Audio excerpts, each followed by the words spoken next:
I think I understood in college that I was going to be responsible for the bulk of my education, that showing up to my lectures was just not going to cut it, that solely depending on my professors liking my ideas was not enough for me, because I think as amazing as my professors were, as resourceful as they were, they could only pour into my cup from what they had.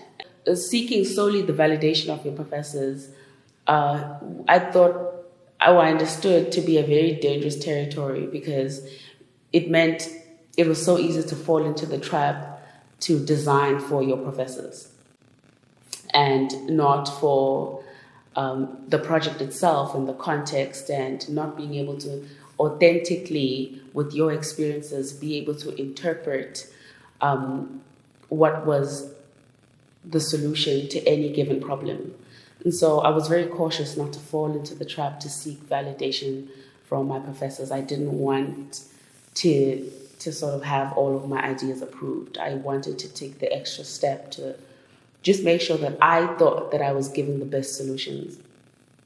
I wanted to remain authentic in trusting my experiences and trusting my view of the world, and being able to lean into that fully and use all of that to help me determine what solutions were to any given context.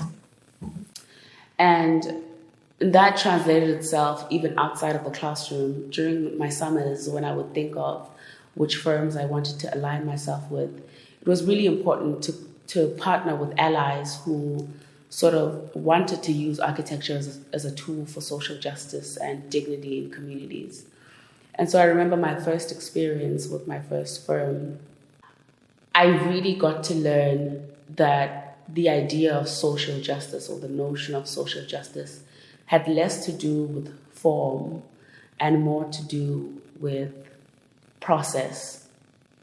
And this is important because once I realized that the building itself isn't the star, the building itself isn't the solution. What the building creates and what the building facilitates is what we should be paying closer attention to. And I think that's one of the most important lessons that you're probably going to walk away from this, that you're probably going to take away from this program. Being able to be hands-on with the work that you're doing, being able to meet communities, engage with the people that you're designing for, and sort of understand why it's so important to fully understand the context that you're designing for, in order to create a design that's efficient and that sort of begins to harbor the processes of the existing community, is more key than the building itself, I think. And these are lessons that have reiterated themselves to me throughout my life, from being able to play with my friends, understanding that the props were so minimal, but still so effective, because they sort of worked in their context. They worked in what we needed them for, and being in college now, I think one of the more critical lessons is really being able to study the processes, the programs, understanding how those work together, and really genuinely believing that the building is at a secondary, the physical building is at a secondary. I think that really forms the foundation for great design. Once you're comfortable with not knowing, you literally avail yourself to sort of be a vessel for information. So this allows you to sort of come in literally as a blank page, and you're ready to learn from the people that you're designing for. It's important because once you choose to engage people that you're designing for, you're choosing to listen to them. That's important because they live in the spaces that you're now creating, number one. But also, if we really mean what we say, when we speak to designing for the community, and understanding the processes of the community. There is no way of knowing that unless we're fully immersed in the context and fully open to understanding the things that we may be missing, the parts that we may be missing. So this is why it's so important to be attentive. I think also emphasizing that a big part of being a great designer is just being an excellent listener, allowing yourself to approach any given instance, problem, just with attentiveness is going to be really key.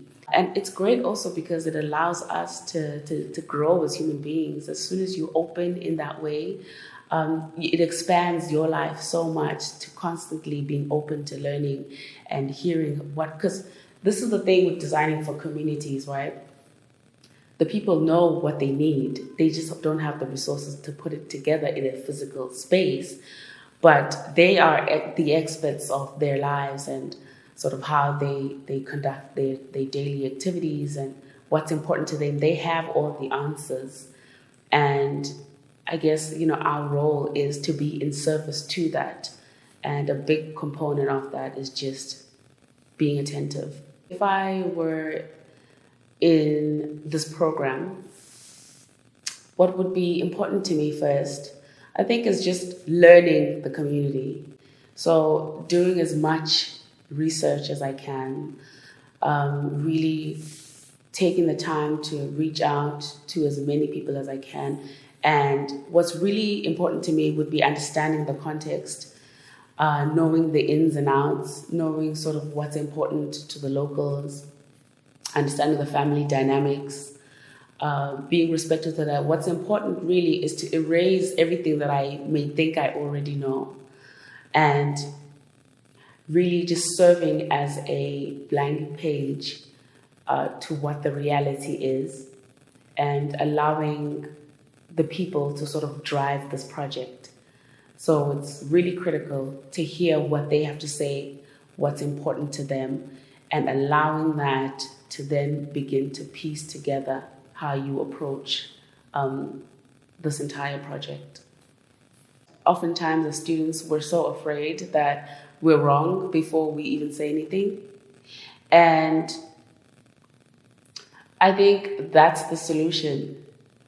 The solution is to be wrong. So I think what I've learned in my individual journey is to just get started. And starting with the understanding that it's not going to be right until it's right.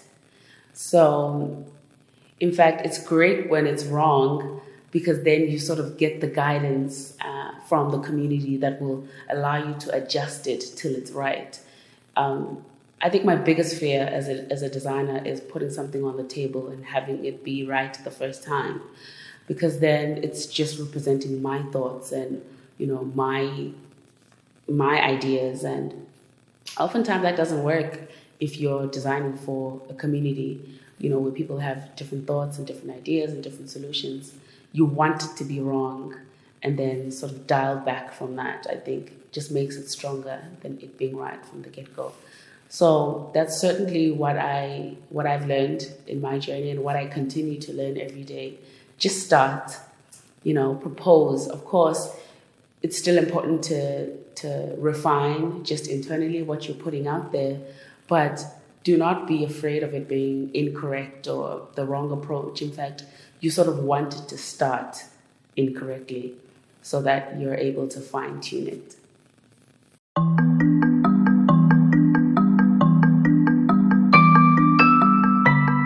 Speaking to South African culture, I think this is probably going to be your steepest learning curve, but also probably the most fun and the most engaging aspect of your education, I think. So I think what's important to note is that South Africa has a very family-oriented culture. So everything is about family. So this is important, of course, as you begin to prioritize space and how this sort of adheres to this existing culture. So understanding that family is at the forefront and community is at the forefront. So In South Africa, the one thing you're going to constantly hear about, the one word that's going to constantly be thrown around is Ubuntu, which is this notion that I am because you are. And I think in essence that word speaks to how we value community as a society. So understanding that coming in, that will really begin to alter how you think about space and how that then begins to relate to its context, right? People want to be around each other, they value that. So understanding family, community, South Africa is just like any other neighborhood with people who just want to be happy, who want to wake up and do the things that they love, who want to be around the people that they love. So understanding that will make the transition for a student coming in from a different background to feel more at ease, knowing that these are human beings just like you, who have feelings just like you, who experience joy and laughter and sadness and pain the same way that you do. Those are the top 2 or 3 things to consider coming in as an outsider. The one, it really should not be that difficult, just being able to recognize that these are human beings and that you're not there to save them, but you're literally there to collaborate with them, to learn from each other. I think that's certainly going to be key in this education.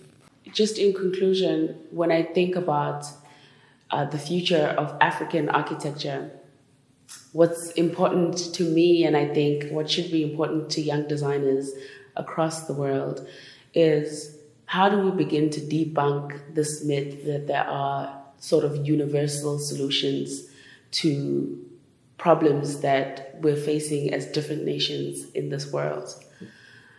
As soon as we're able to ask ourselves those questions, we're then able to challenge why we sort of build the way we do, why we sort of value the sort of things that we value, and begin to then use our voices and our skills to begin to reconstruct how we move through the world, to reconstruct how we build for our people, what we value. These are all things that I feel our architecture should represent. What's important to us?